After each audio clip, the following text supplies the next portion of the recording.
Assalamu alaikum wa rahmatullah. We're back with another video lesson, guys. So in the previous lesson, of course, we did talk about sound, and of course, we talked about the odd harmonic. Let's say we talked about a string, for example, and the harmonic series for a string, for a pipe that is open at both ends, and for a pipe that is closed at one end. And of course, we solved a lot of questions, and you, of course, have been with us as well, and I hope. And now today we'll talk about, of course, or we will go through the standardized test preparation. That is the end of chapter 4, so please stay with us, and of course right after this we're going to continue with unit 5 or chapter 5, let's say. So the first question that we have says, when a part of sound wave travels from air into water, remember this, guys, so we have a sound wave, but remember this sound wave, it is going from one medium to another, and you've already learned that when sound, or even not even sound, let's say even if it is a light or an electromagnetic wave, when it goes from one medium to another, there are some things that will change, yeah? Okay, so the question says, which property of the wave remains unchanged? So which one of the following will not change? Okay, so the speed, we do know that the speed of the sound, of course, will change when it goes from one medium to another, and you are familiar with that. And of course, another example that you've studied, let's say back in grade 10, let's say, of course, when light go from one medium to another, and of course, the speed change. If the speed is changing, remember this, let's say, let's start with the equation for this, let's say. So we have this equation, V equals to, let me zoom out this a little bit, so we can have space to write. So let's say V equals to, that is, let's say for a wave, a given wave, V equals to frequency times the wavelength here. Or if it is a light, of course, we can use speed of light equals to frequency times the wavelength here. But because we have sound, so these two basically almost like no difference here.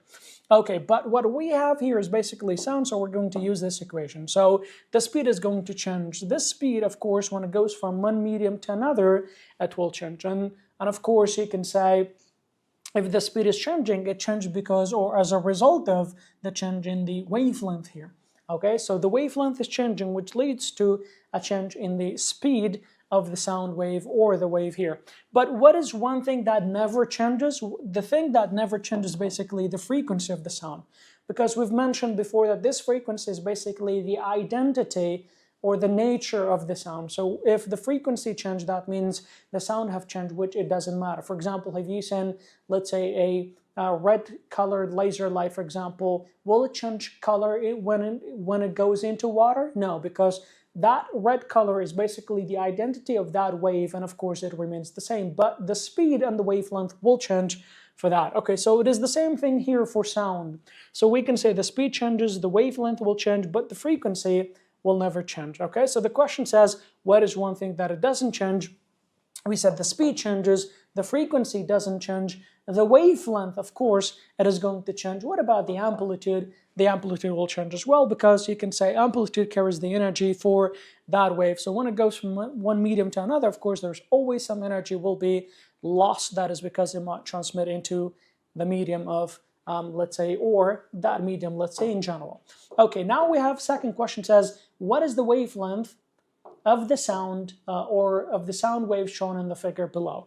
Now this one, okay, I want you to focus on this a bit for a second here. So take a look. It says, what is the wavelength of the sound? So we have a wave that is given, and of course you can see the whole length for this wave is basically 1 meter long. But in order to tell apart correctly here, you can count, let's say, the compressions and rarefactions that we have basically. So these regions you can say represent compression, compression, compression, compression, yeah?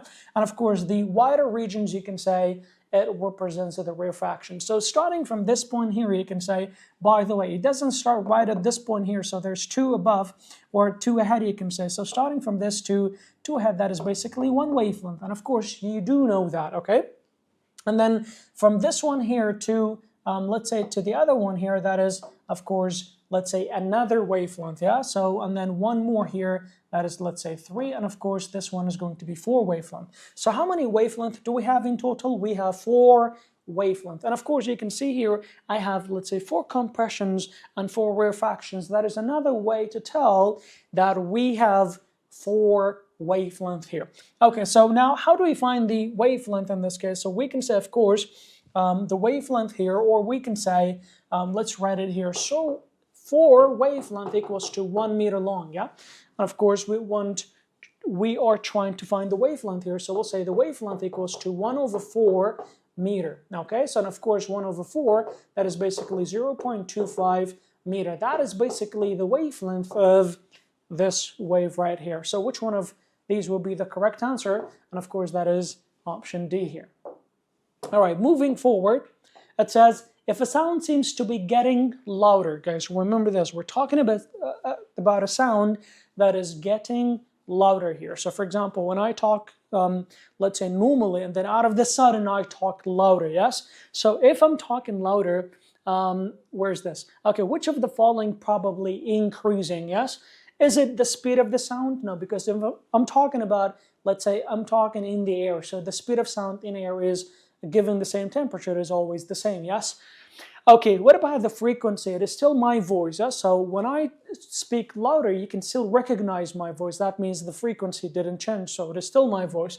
What about the wavelength here, okay? And of course, if I have the same speed and sound and all that, let's say, of course, given the same speed and the same frequency, the wavelength must also be the same, yeah? So what is one thing that changed?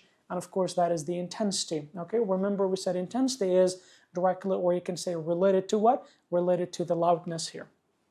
Okay, or loudness, you can say, or intensity is related to the loudness, you can say, if you want to put it this way.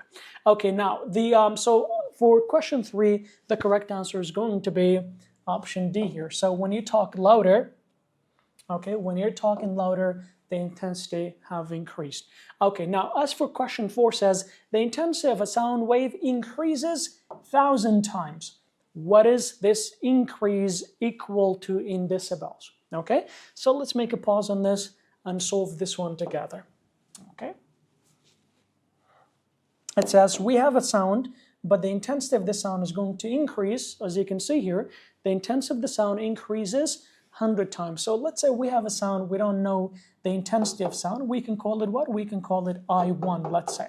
And then the intensity of the sound is going to increase, of course. So we can say I2, yes. But I2 is going to be 1,000 times, okay? 1,000 times more, you can say, or the intensity increases by 1,000 times. So we can say 1,000 times the previous intensity, which whatever the intensity was. So we can say the sound, or when the sound intensity increases, that is, we have another intensity, but this intensity is basically 1,000 times the first intensity here. So, or we can say, we can add, of course, let's say I2 over I1, which is equal to 1,000. But now, what is the question here? It says, what is the increase equal to, or this increase equal to in decibel? Yes, you do remember the equation, relative sound intensity. We can say 10, okay, log of I2, let's say, or I is basically over I0, yes?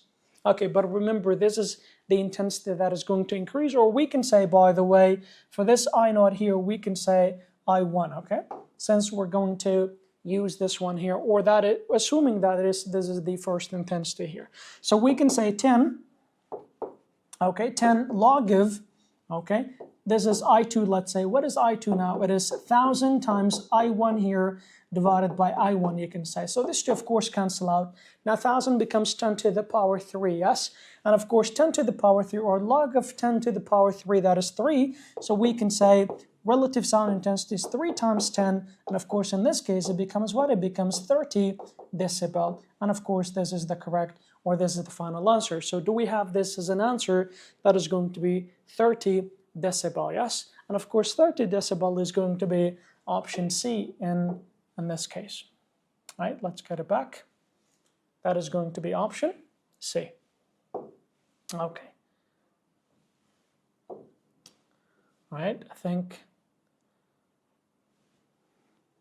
is it good? Yes. Okay, so this is 30 decibel basically.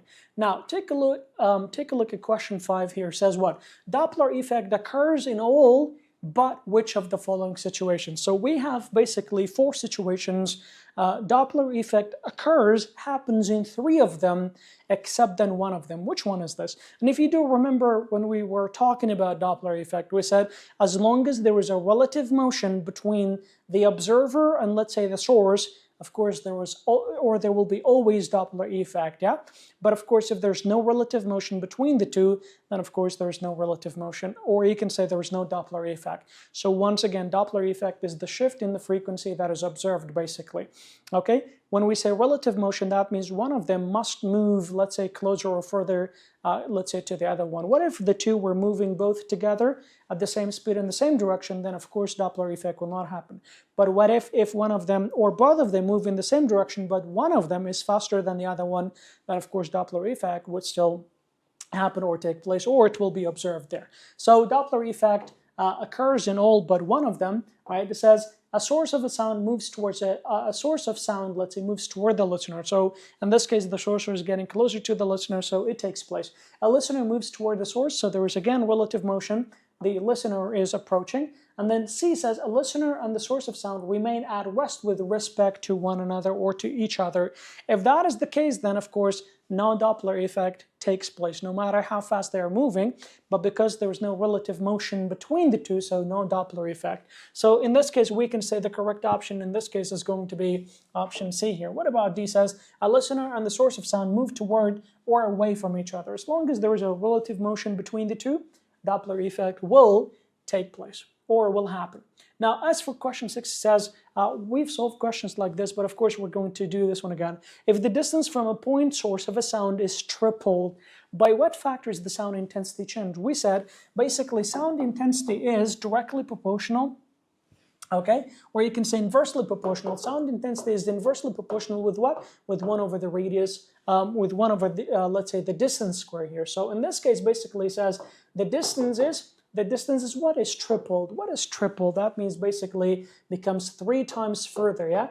So 3 times further, but don't forget it is squared, yeah? So 3 squared, we can say intensity of sound is going to be, you can say it might decrease by, let's say, by a factor of 1 over 9 here. And of course, which one is correct? That is option A. And we've also covered this. What if they, for example, they give you the distance, let's say the intensity increases or decreases by a factor, like how far will it be or how close will it be? Then you can just replace these two together, then you can find whatever that is unknown. For example, if they're asking about the distance here, you can just replace or, like substitute their places or swap them here. You can say the radius squared is inversely proportional with the intensity square. And of course, you can take the square root for this. You can say the distance here, it is basically or inversely proportional with the square root of, let's say, 1 over, in this case, by the way, the square root, as you can see here, that is going to be directly proportional here. So I'm not going to write it for 1. I'll just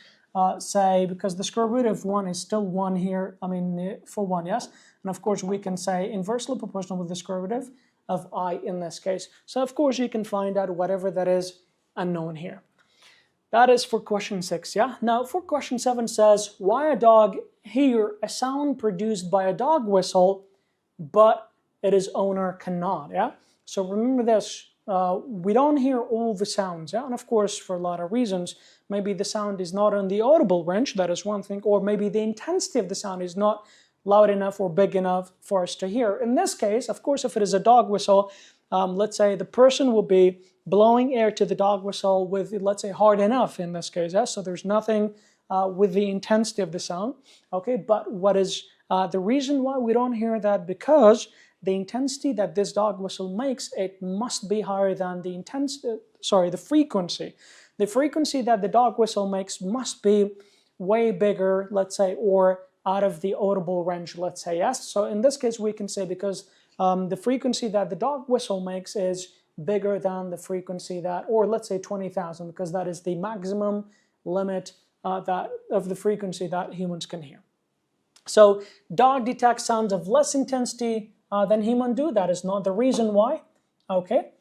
Because like I said, when a person, for example, whistles or blows air to the dog whistle, of course, they use, let's say, or they blow hard enough, so that is not because of that. Dogs detect sounds of higher frequency than humans. That is a good option, so let's keep an eye on this and then go through the others as well. It says dogs detect sounds of lower frequency than human. That is not the reason. Dogs detect sounds of higher speed than human do, because, by the way, don't be tricked by this, because it is in the air, assuming that let's basically, that is what you do, you whistle in the air, so the speed of sound, it is always the same there. Okay, so the correct option in this case is going to be B. Okay, moving to the next one here says, the greatest value ever achieved for a speed of sound in air is about 1 times 10 to the power 4, that is about 10,000, yes, meter per second. And the highest frequency or produced is about 2 times 10 to the power 10 hertz. If a single sound wave with this speed and frequency were produced, what would its wavelength be? Okay, so now here we have the speed, okay? We have the frequency. So if you have the frequency and the speed, can you find the wavelength? Yes, so speed basically equals to frequency times the wavelength. We want the wavelength. So wavelength equals to speed over the frequency. The speed is 1 times this, so it's about 10,000. Okay, and then the frequency is basically 2 times 10 to the power 10, yes? So of course now if you divide the two, 10 divided by 2, that is 5, and then 3 goes with 3 here, so in this case it becomes what? It becomes 5 times 10 to the power, in this case is going to be negative, so it goes up, so negative 7 in this case, yeah? So 5 times 10 to the power negative 7. Do we have this? Yes, so in this case the correct option is going to be B. Very good. Okay, now we have another question which is also interesting.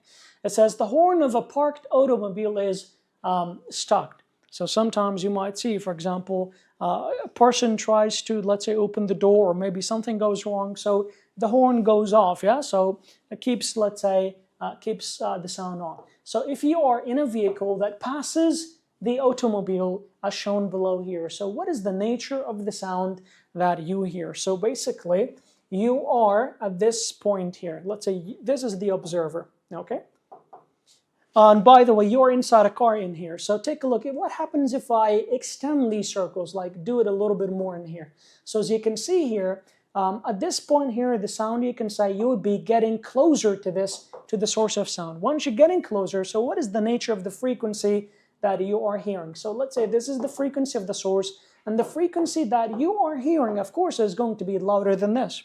Or higher, not my bad, not louder, it is going to be higher.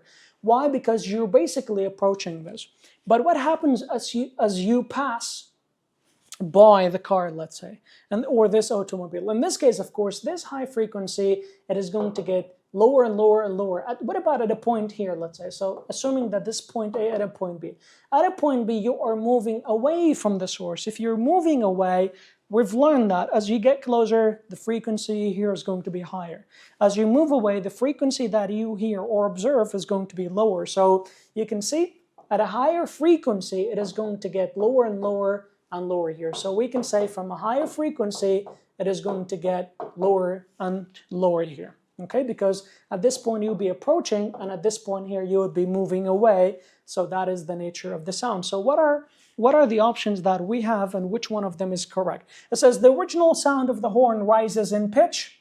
Okay, now you can say rises in pitch as long as you're getting closer, but is that going to be like this, you know, like until you, let's say, move away, or, you know, like until you get away from the source? No. So not this one. It says the original sound of the horn drops in pitch. No. Once you're getting closer, that is increasing in pitch. So dropping in pitch, that would be when you are moving away. Okay, a lower pitch is heard rising to a higher pitch. No, because once you're getting closer, basically, so here's, let's say, the level, okay? Or you can say even at this point here, so the sound, you are getting closer to this, basically. If that is the case, then of course, you are going to hear a higher pitch or at the beginning, you can say. So it is not a lower pitch here, yeah? The pitch that you hear is going to be higher than the source at this point here. And for D says a higher pitch is heard dropping to a lower pitch. Remember this, guys, okay? So this would be the correct answer here, because the pitch that you're going to hear, it is going to be higher than the source. That is exactly why we have it. The pitch that you hear is not going to be the same as the source in here. It is going to be higher because you're basically approaching, but as you move away, what do you think will happen to this frequency? Then dropping into a lower pitch, and that is, of course, the correct option here. Okay, take a look at question 10. Says A second harmonic of a guitar string has a frequency of 165 hertz. The speed of the wave on the string is this much. What is the string's length? Okay, remember this. Whenever we have a string and a pipe that is open at both ends, we can use the same equations for both, yeah? So it says we have a second harmonic, yeah? If that is the case, remember, we have this equation, yes? It says, what is the string's length, basically? We're trying to find the length. We're given the frequency, we're given the speed. We have this equation, yeah? We can say F for any harmonic equals to N times the fundamental, correct? Yes, you agree with me on this. So it says the second harmonic, yes? So that means F2 equals to basically 2 times F1. But instead of F1, what is the equation for F1? You already know that. Okay, so that is going to be V over what? Over 2L, remember. For a pipe that is open at both ends, for a string we use 2L, 2 times the length. But if it is a pipe that is open at one end or closed at one end, we're going to use 4 times the length here. So we're trying to find this length here. So we can substitute, or you can cross multiply here. By the way, you can cancel out this 2, of course, because this is basically, they just cancel out. So in this case, we can say length equals to what? Equals to V over what? V over the second harmonic in this case. So do we have these two information that we need? Yes. What is the speed? The speed is basically 120, okay? And of course, divided by what? Divided by 165, yes? That is the second 165. That is the second harmonic, yeah? And of course, you can divide the two, and then you should get 0.73, because there is a length, so that is in meter here. Okay, so do we have 0.73 as a for the length? Yes, and that is basically the length of the string here. Okay, so once again, all you gotta do is using this, of course, equal to this and that, because we're using the second harmonic, and that's it, okay? Very good, very good. Now, moving on to the next question here says, now at this point here, we have short responses. Questions where you need to answer them not as a multiple choice. So if you blow across the open end of a soda, so we have a pipe that is closed at one end, okay, and produce a tone of 250 hertz, what will be the frequency of the next harmonic heard if you blow much harder? Okay, we do know that, remember this, when we have a pipe that is closed at one end, remember, we only have the odd harmonic. That means we have F1, we have F3, we have F5, and we have F7, and all that, yeah? So that is for this, yeah? So if the first one here, what is the first one? You can say the fundamental frequency is 250 hertz, yeah? So what is going to be the harmonic that comes right after this? Remember, we don't have F2, so we have F3 here, or third harmonic in this case, which third harmonic equals to 3 times the fundamental here, so 3 times 250, and of course that is going to be 750 hertz. So this is going to be the correct answer for this here. Because why this? Because in pipes that are open, let's say, or closed at one end, we only have odd harmonics here. All right, moving to the next question says, the figure below shows a string vibrating in the 6th harmonic, okay? The length of the string is 1 meter. What is the wavelength of the wave on the string here? Now, remember this, we've learned that whenever we have this, so they're asking basically about the wavelength, correct? So we had an equation, we said wavelength, and we have a string basically, so equals to what? Equals to 2 times the length of the string divided by what? Divided by the number of harmonics, which is equivalent to, if it is a string only, by the way, which is equivalent to the number of antinodes in here. So we can say, once again, so the wavelength here equals to 2 times the length, okay? What is the length of this? Remember, the length is, where's the length here? The length, it tells you it is 1 meter, yes? Here's 1 meter. So we'll say 2 times 1 divided by, you can count the number of harmonics, which is 1, 2, 3, 4, 5, 6, or you can count the number of antinodes. Each one of these are considered as antinodes, and you do know this. So if you count them, these are 6 basically, so that is basically 2 over 6. That is also 1 over 3, you can say. 1 divided by 3, that is basically 0.333, and because it is wavelength, so it is going to be in meter. All right, so that was the answer for this one too. So moving on to the next question. Are you still with us? it says the power output of a certain loudspeaker is basically 250 watts. If a person is listening to the sound produced by the speaker sitting 6.5 meters away, what is the intensity of the sound? Very good here. So basically you are asked to find the intensity of the sound, and we did say this. Basically intensity equals to what? Intensity equals to power over what? Remember the area of a, let's say the area of a sphere here, not the area of a circle. So that is the area of a sphere is basically 4 pi r squared, don't forget, okay? And it is not just pi r squared, because that is the area of a circle. Sound kind of like propagates in 3D, so the area of a sphere is going to be 4 pi r squared. So we do have the power, which is what? Which is 250 watts, very good. And then we have 4 pi, and then what is the, how far is the person sitting? That is basically 6.5, but don't forget the square, okay? So do the math, of course, you'll find out that the intensity equals to 0.47, and that is, remember, the unit of power, it is watts, okay? And the unit for area is going to be what? Is going to be meter squared here. By the way, if energy and time were given, of course you can do that as well, because power equal to energy or change in energy over delta T as well. So you try to see what are the given information, and then of course based on that you can find whatever that is needed or unknown here. Extended response here. It says use the following information to solve problems 14, 15. Be sure to show all your work. It says the area of a typical eardrum is approximately this much. So this is the area of an eardrum. Okay, what is the sound power incident on the eardrum at the threshold of pain? Okay, now this is interesting. Remember, we want to find what? To find the intensity of the sound on the, the power, okay? Yes. What is the power incident on the eardrum? Oh, not this, sorry. Okay, so let's find the power that is incident on the eardrum. Now, remember the information that is given. We have, let's say, this is the cross-sectional area, you can say, or that is basically the area of the eardrum, okay? And of course, we have, it says, don't forget, the intensity is basically at the threshold of pain here. So we can say intensity equals to what? But if I change the color here. Okay, so we have, let's say, intensity. Okay, let's make the pen a little bit, or yes, a little bit thicker here. Okay, so intensity is basically equals to power over what? Power over the area. What do we want? We want the power, correct? So we can we say power equals to intensity times area?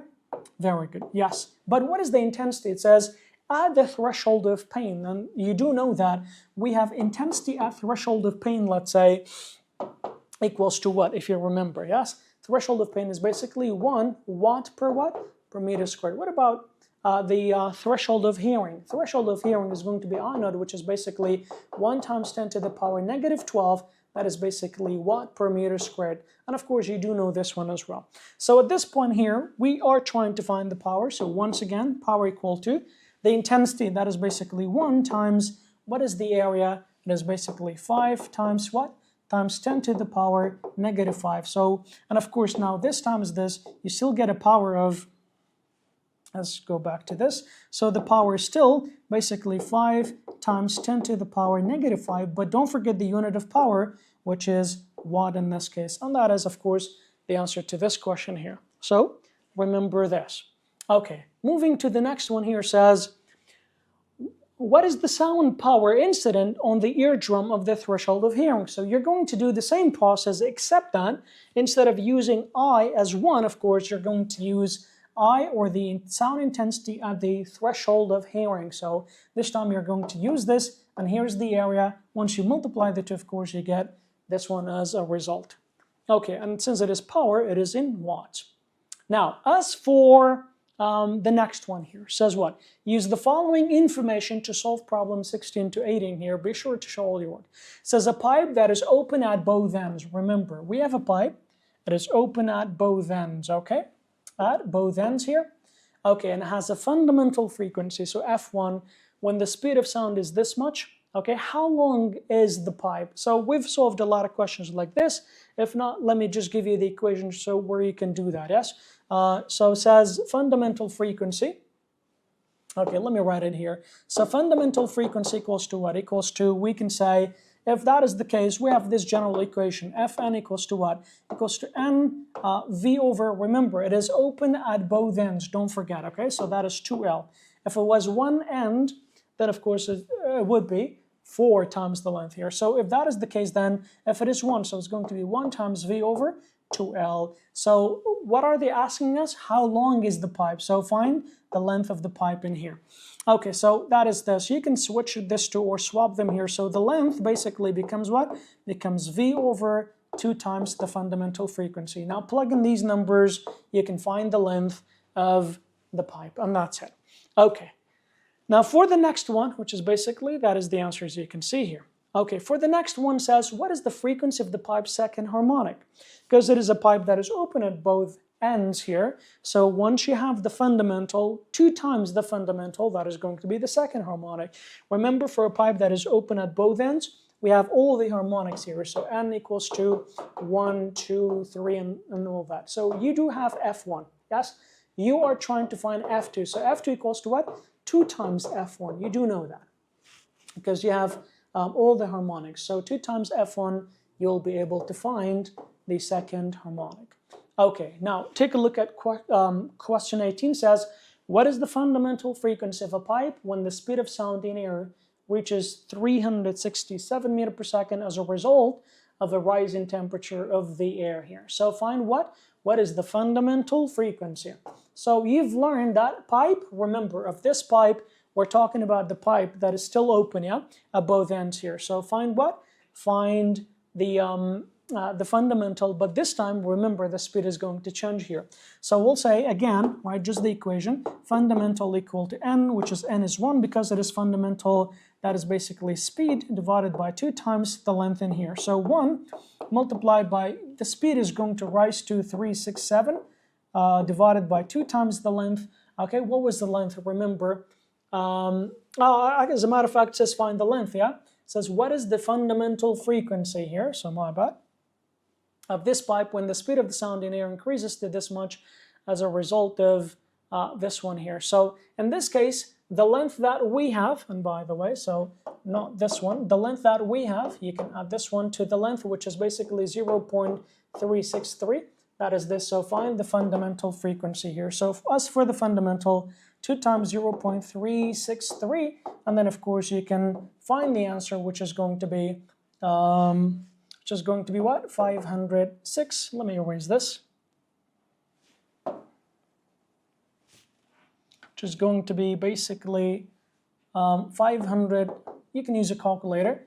506 hertz. Remember. So we said that as the temperature increases, basically there is a direct relationship between the two. As the temperature increases, the speed increases, and if the speed increases, you can see that these two are directly proportional to one another. The fundamental frequency will also increase. Excellent. Now, take a look at these password questions. These are recent, by the way, so I would like you to pay close attention to this one here. So let's try the first one here. And my advice for you, whenever you've been asked questions like this, always do this, yeah, so that you can always get the correct answer here if you want to do this correctly. So this is how you need to do it here. So because they're talking about the wavelength and frequency for, remember, these are the types of sound, yes? We have, so we have 3 types of sound, you can say, yeah? We have infra, you can say.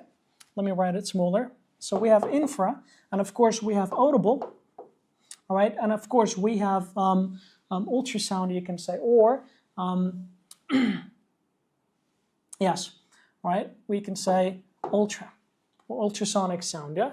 Let's just write ULTR. So now let's compare their wavelength, yeah? Starting with their wavelength, we know that the wavelength of infrasound, we can add F as well. So the wavelength of infrasound is bigger than the wavelength of audible sound. And of course, the wavelength of this is going to be, or it is bigger than the wavelength of ultrasonic sound, you can say. These are basically, that is what it is. But what about their frequency? And of course, frequency and wavelength are inversely proportional. You do know that. So if the wavelength is bigger, that means the frequency must be what? Must be smaller. So let's say the frequency of infra, it is smaller than the frequency of the audible, which is smaller than the frequency of the ultrasonic sound. That is this, yeah? But what about their speed, okay? Remember, their speeds are all the same here. So we can say the speed of this one, which is the same as this, and of course this is the same as this, because given the same medium, their speed will be the same here. Now we can compare this to what is this. And of course, if you're quick enough, you can write this in a few seconds, then you can compare here. Take a look at the first one. It says, the wavelength of audible is smaller than what? Smaller than the ultrasonic here. Is that correct? Is the wavelength of audible smaller than ultrasonic? Of course not, so this is incorrect because the wavelength is bigger. So when it says this or this, you can only focus on this one here, this part here. Is the wavelength of audible smaller than the ultra? Of course not. So this is how it might help you to compare the two. Okay, now as for the next one here, so for B says the frequency of audible is smaller than the frequency of infrasonic, yeah? Remember, infrasonic here. Now, it says the frequency this time, we're talking about the frequency here. It says the frequency of audible is smaller than, the frequency of audible is smaller than the frequency of infra. Is that correct? No, because the frequency of audible is bigger than the frequency of this. So this one is also incorrect. The frequency of audible, it says, is smaller than the frequency of infra. That is incorrect. What about C here? It says the wavelength of, let's say, audible is the same as the wavelength of ultrasonic. Are these two the same? No, so this is also incorrect. What about D here? It says the frequency of audible is bigger than the frequency of infrasonic. The frequency of audible, right, is bigger than, sorry, not this one here. Remember, this is the frequency of what? Of audible. This one is bigger than the frequency of infra. So this is audible. It's bigger than the frequency of infra. And of course, this is correct. So that means option D is correct. Obviously, it took me too much, for example, to do this because I'm explaining this for you. But if you want to do it real quick, like for example, you can write this real quick and then of course you can compare it to this because these could be a little bit confusing here. Okay. Now, as for question 2 says, a Formula One race cars move with respect to observer if the observer hears a sound of its engine with a 20% reduction. Guys, remember, this word is very important. 20% reduction of its original frequency. What does it mean? So if that is, let's say, the frequency of the source, the frequency that is observed, it is going to be less by 20% than this, yeah? So that means the frequency that is here is basically about 80% of this one here. Why? Because 20% is less than this one. And when do we hear a frequency that is less than the frequency of the source? Is that when you get closer to the car, or that is when you are moving away from the car? What if you're sitting and the car is moving? When the car is approaching, do you hear a frequency that is higher or lower? Of course, you're hearing a frequency that is higher if it is approaching. What if it is when it's moving away? The frequency that you hear or observe will be less, will be reduced than the frequency of the original sound, let's say, or the engine, let's say. So going back to this, it says the frequency that is observed is 20% reduced, or reduction, yeah? Or in that case, that means the car must be moving away, okay? With, let's say with an observer, that is the case. So which of the following is correct in this case? The observer and the car at rest with one another? No. What happens if they are both at rest? Then the frequency here will be the same as the frequency of the source because no Doppler effect. The observer is moving towards the car? No. Because if you're moving towards the car, the frequency you hear will be higher. That is very normal too. And then C, it says the car is moving towards the observer. Once again, if there is an approach between the two, the frequency you hear will be higher. Okay, that is not our case here. The last one, D, says the car is moving away from the observer. Now this one makes sense because whenever one of them is moving away from the other one, the frequency that is observed will be less than, or you can say smaller than, the frequency of the source in this case. Okay, now moving to the next one here says, which figure indicates the speed of the plane attains the speed of the sound. Basically, attains the speed of the sound, that means has the same speed as the speed of the sound here. So which one of these would have the same speed as the sound? We've learned that this one here, you can see that the speed of the sound is faster, so it goes ahead of the plane, yes, because that is the plane here.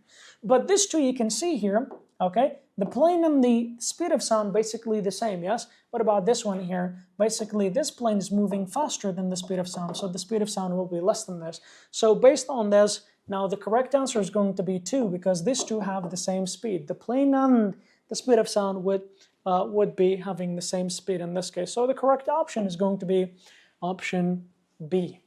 Okay, question 4 says, if the longest wavelength on a standing wave of a pipe open at both ends is this much, what will be the longest wavelength of that pipe when one end is closed? Isn't that? All right, now this one is interesting, so let's do this one as well. Okay, so we're trying to find the wavelength. All right, let's get this one back. All right, we're trying to find what? The longest wavelength, but when the pipe or that pipe is, let's say, one end is closed. Let's use a different color here. Okay, so once again, if the longest wavelength of a standing wave at both ends is this much here. So we have, remember this guys, the longest wavelength basically, or maximum wavelength, when we have, let's say, when the harmonic series is 1, you can say. Okay, if that is the case for a pipe that is open at both ends, what is the equation for that? It is going to be what? It is going to be 2 times the length. You can say divide by the number of harmonics, but in this case the harmonic is going to be 1, so I'm not going to write 1 here. So we can just say 2 times the length. Okay, so this wavelength is basically, what is this? Let's keep a line here. So this wavelength is basically 4.5 equals to 2 times the length here. So now we want to try to find the length here, so you can move this 2 under this. So the length equals to 4.5 divided by 2, that is going to be 2.25 meter. That is the length of what? That is basically the length of the pipe in here. Now this same very pipe is going to be closed, or one end of that pipe is going to be closed, yeah? So what will be the longest wavelength there? The longest wavelength for a pipe that is closed at one end equals to what? You can say maximum wavelength equals to what? Equals to 4 times the length, guys. And of course, we can say divided by number of harmonics here, but since it is the longest, that means this n is going to be 1, and I'm not going to write it here. So remember this. Now I have the length, because it is the same pipe, yes? So the same length. And 4 multiplied by that, we will find the maximum wavelength, but that is for closed at one end, you can say.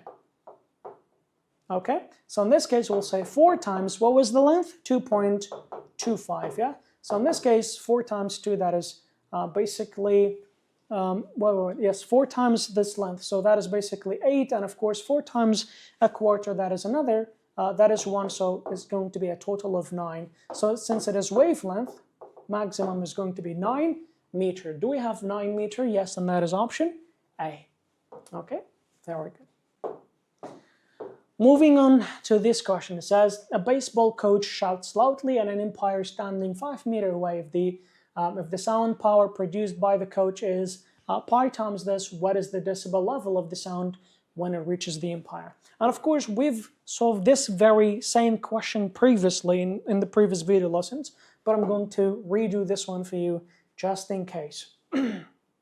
So let's do this one. All right, so we're trying to find what? We're trying to find the relative sound intensity here.